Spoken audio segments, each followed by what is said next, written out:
Students, पुनः आज relation के साथ हम आपके सामने रिलेशन चल रहे हैं। अपने रिलेशन के जब बहुत सारे उदाहरण हो जाते हैं तो निश्चित रूप से उदाहरण बहुत सारे आप देखेंगे तो आपको हर चीज की समझ आएगा कि हमें किस प्रकार से कौन सा वाक्य तैयार करना है।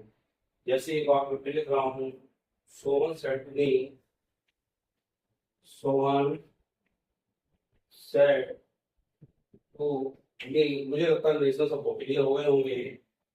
With do not play, with do not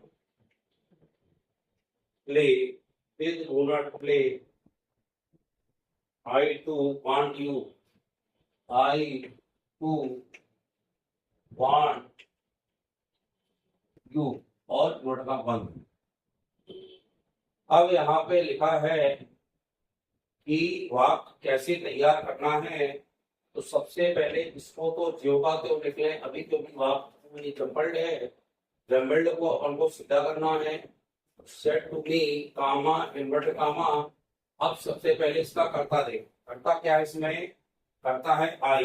inverted comma के अंदर सबसे पहले आएगा आई। चूंकि डू नॉट लगा है तो डू नॉट भी आएगा। आई डू नॉट। अब क्रिया आई है प्ले, मैं नहीं खेलता। क्या हुआ, मैं नहीं खेलता, खेलना चाहता। Play to want, to want, मैं नहीं खेलना चाहता हूँ तुम्हारे साथ।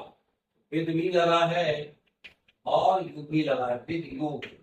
यू यहाँ पर कर गए। I do not play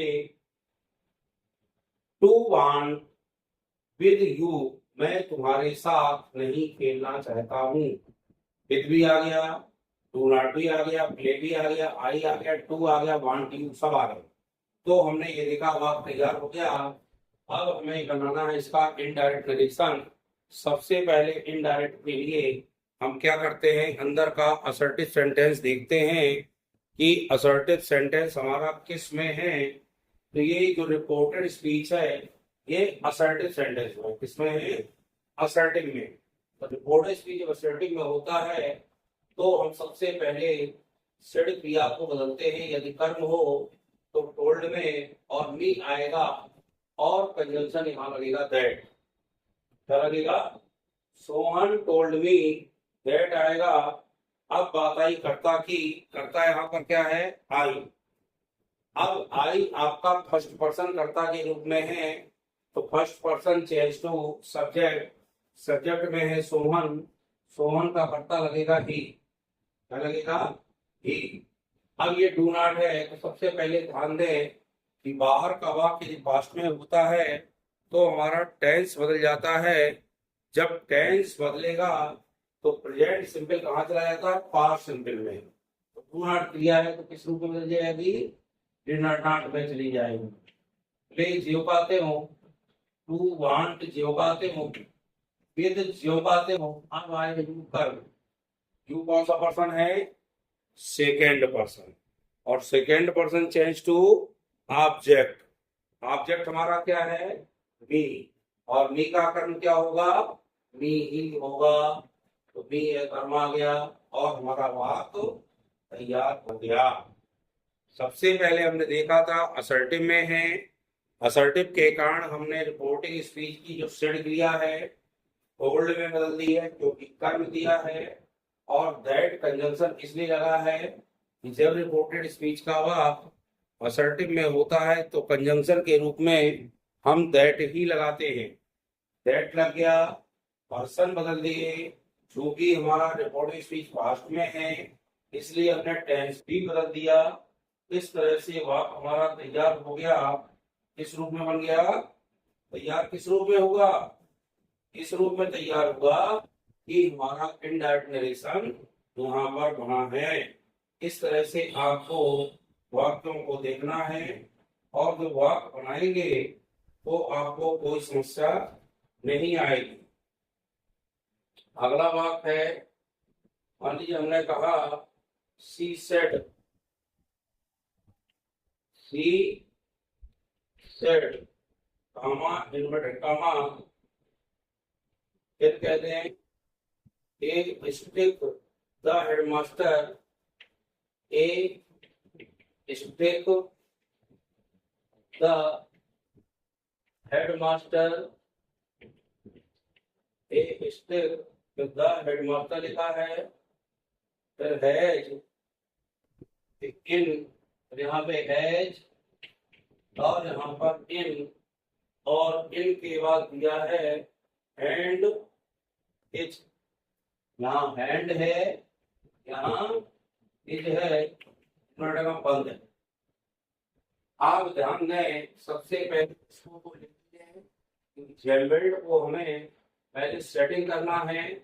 A stick the headmaster, इसमें आपका क्या समझा रहा है, द हेडमास्टर यहाँ पे करता है, द लगा दो और यहाँ लगा दो हेड मास्टर। द हेडमास्टर क्रिया क्या है, हैज, हैज यहाँ क्रिया है, हैज क्रिया है, यानी यहाँ पर हैज किस रूप में आया है, मुख्य क्रिया के रूप में। हेडमास्टर रखते हैं क्या, ए स्टिक, ए स्टिक रखते हैं, ए स्टिक। हेडमास्टर एक छड़ी रखते हैं, कहाँ पर, इन हिज हैंड, अपने हाथ में, इन हिज हैंड। जम्बिल्ड वाक्यों को इस तरह से बनाया जाता है। आपने यहाँ पे देखा कि सबसे पहले वाक्य जम्बिल्ड में दिए थे अक्षर, उन हमें शब्दों को जम्बिल्ड को क्या करना था, इसको सेट करने थे, तो हमने सेट किया। सबसे पहले कर्ता लिया, फिर हमारी क्रिया में ऐसे लगा है, लगा है, ए स्टिक आ गया, और फिर इन हैंड यहाँ पर पजेसिव आ गया, जो अन्य शब्द है वो आ गए। अब सेट क्रिया को बदलेंगे कि नहीं बदलेंगे, इसको देखने के बदलने के लिए हम ये देखते हैं कि असर्टिव सेंटेंस का भाग हमारा किस सेंटेंस में, ये असर्टिव में है तो सेट क्रिया नहीं बदलेगी, कर्म होता तो बदलती, लेकिन कर्म नहीं है तो इसको नहीं बदलना है। सी के बाद आ गया सेट, कंजंक्शन यहाँ पे दैट लगेगा। क्यों लगेगा, क्योंकि हमने देखा कि ये अंदर का वाक्य असर्टिव में है तो कंजंक्शन दैट लगेगा।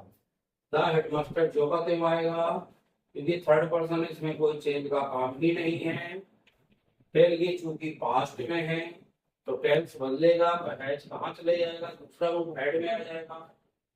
पास्ट प्रेजेंट सिंपल था तो ये प्रेजेंट सिंपल जाएगा, प्रेजेंट और पास्ट सिंपल में तो हैज की क्रिया हेड हो जाएगी, हैज हेड हेड होता है। एक स्टिक आएगा, इन आएगा, ये चूंकि थर्ड पर्सन है तो नहीं बदलेगा, और हैंड आएगा। Third person is no change, यानी थर्ड पर्सन में हम कोई बदलाव नहीं करते हैं, उसको ज्यों कहते हो वहीं पे रख देते हैं। इस प्रकार से वाक्य आपका ये वाला तैयार हो जाएगा। अगला वाक्य लेते हैं, the brother said to be, the brother said to be, comma inverted comma, jumbled वाले गा रहा हूं मैं आपको, इसमें आपको दिक्कत होती है। Is sitting on Gopal, is sitting on Gopal, is sitting on Gopal the bench, the और यहाँ लिखा है बेंच, ये जम्बिल्ड है। इनको पहले हमें वाक्य को लिखना है, पहले वाक्य बनाएंगे तभी नरेशन बना पाएंगे। हम वाक्य पहले बना रहे, द ब्रदर, अभी नरेशन नहीं बना रहे, the brother said to be, comma inverted comma आ गया। अब यहाँ पे करता क्या है, गोपाल, गोपाल पहले लाएंगे, क्रिया यहाँ पे इज है, मुख्य क्रिया में आईएनजी है तो सिटिंग आएगा, फिर ऑन है, द बेंच है, ऑन द बेंच। जहां ये बन गया तो फिर आपको कोई दिक्कत नहीं है। अब इनडायरेक्ट नेशन बनाने के लिए होते वही होंगे जो मैं आपको पहले बता चुका हूँ। क्या बता चुका हूँ कि अंदर का आवाज यानी रिपोर्टेड स्पीच का आवाज असर्टिव में है तो हमें सिर्फ क्रिया को बदलना है, यदि कर्म किया है तो, और कर्म नहीं दिया तो नहीं बदलना है। इसमें कर्म है तो होल्ड कर दो और मी लगा दो। सेड क्रिया को टोल्ड में ही बदलते हैं। यदि हमारा रिपोर्टेड स्पीच का वाक्य असर्टिव में है तो हमने टोल्ड बदल दिया, बी आ गया। अब कंजंक्शन क्या लगता है स्टूडेंट? दैट। ये आपका जब अंदर का वाक्य असर्टिव होता है तो कंजंक्शन दैट लगता है, तो दैट आ जाएगा। गोपाल देव का तेम आएगा क्योंकि ये थर्ड पर्सन है। Third person is no change. अब इस क्रिया यहाँ पे बदल जाएगी। क्यों बदल जाएगी? क्योंकि यहाँ पर जो हमारा रिपोर्टिंग स्पीच का है वह पास्ट में है तो टेंस यहाँ बदल जाएगा। अब प्रेजेंट कंटिन्यूअस कहाँ चला जाएगा? Past continuous. पास्ट कंटिन्यूअस की स्टूडेंट क्रिया क्या होती है? वाज या वर्ब। गोपाल चूंकि एक इसलिए वाज लगेगा। सिटिंग आएगा ही ऑन द बेंच, इसमें कोई बदलाव नहीं होगा। ये वाक्य जो का तो लिखा जाएगा।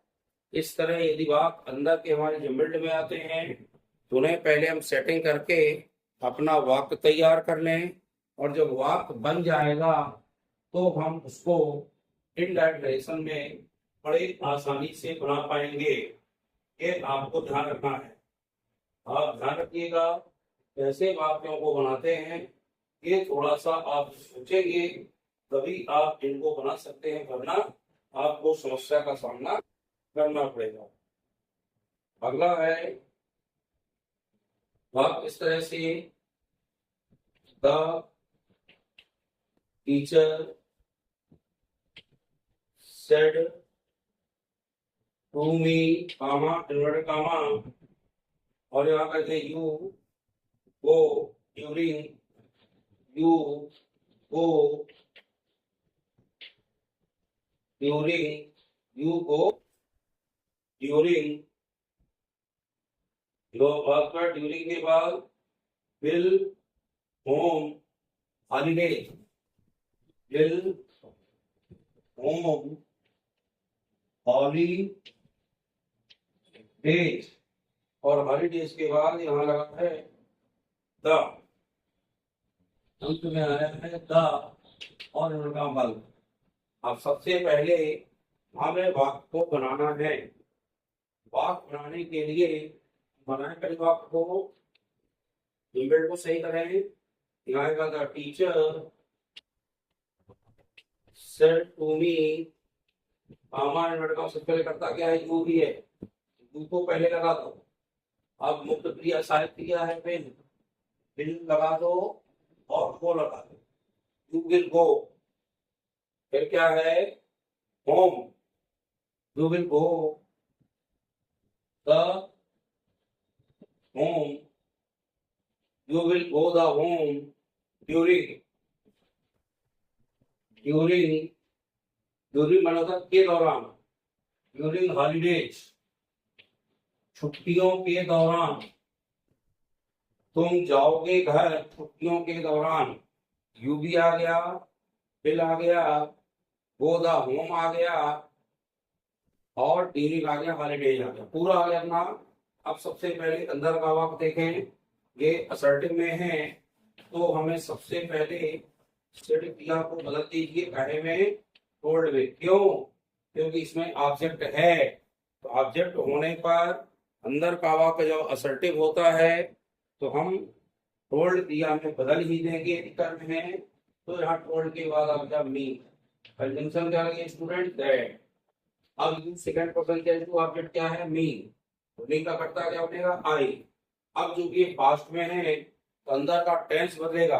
तो टेंस फ्यूचर का बदलने के लिए मैंने कहा था क्रियाएं भर बदलती हैं, विल को वुड में और शैल को शुड में, लेकिन आई के साथ तो वुड लग नहीं सकता, इसलिए यहाँ लगाएंगे शुड, SOULD। वो ज्यों का त्यों, द होम ज्यों का त्यों, और ड्यूरिंग हॉलीडेज भी ज्यों का त्यों, ड्यूरिंग हॉलीडेज। और ये बन गया हमारा इनडायरेक्ट नरेशन। यानी इस तरह से हमको नरेशन चेंज करना है। आप नरेशनों को अच्छे से देखिए, हमने बहुत सारे वाक्य नरेशन के अंदर बताए हैं। अब मैं ग्रामर के रूप में दूसरी चीज शुरू करूंगा। आप नरेशन को अच्छे से देखिए, नियमों को देखिए, जम्बिल्ड वाले थे उनको देखिए, जम्बिल्ड में कुछ नहीं करना, सिर्फ वाक्य को सही सही पहले लिख लीजिए रफ में, और जब सही सही लिख लेंगे तो उसका नरेशन बड़े ही आसानी से आपसे बन जाएगा। और जब नरेशन आप सीख गए हैं तो निश्चित रूप से कमेंट करके बताइएगा कि सर हमने नरेशन पूरे सीख लिए हैं, हमें अच्छा लगेगा। और वीडियो को लाइक सब्सक्राइब जरूर करिएगा और चैनल को शेयर करिएगा ताकि बहुत सारे मित्र वगैरह भी आपके देख सकें। छोटे भाई बहन जो कहीं बाहर रहते हो उनको मेरे चैनल का नाम बताइए और इन वाक्यों को लिखिए, नोट करिए। जब नोट करेंगे तो जब उदाहरण के रूप में आप बहुत सारे वाक्यों को देखेंगे तो निश्चित रूप से आपसे वाक्य अच्छे से बनेंगे और नरेशन आप सीख पाएंगे। मुझे ऐसा लगता है नरेशन आप लोगों ने बहुत अच्छे सीखे होंगे। मैंने बहुत दिन नरेशन को लिए हैं और बहुत दिन नरेशन लेने पर क्या हुआ है, निश्चित रूप से आप लोगों को यह अच्छे से समझ आए होंगे। उदाहरण के रूप में बहुत सारे उदाहरण बताए जाते हैं तो निश्चित रूप से हमको ज्यादा समझ आता है, वही यहाँ पे हुआ है। मुझे ऐसा लगता है कि आपको नरेशन अच्छे से समझ आए होंगे। कमेंट करके मुझको जरूर बताइएगा और अपने दोस्तों को शेयर करिएगा और वीडियो को सब्सक्राइब लाइक करिएगा। बहुत बहुत धन्यवाद।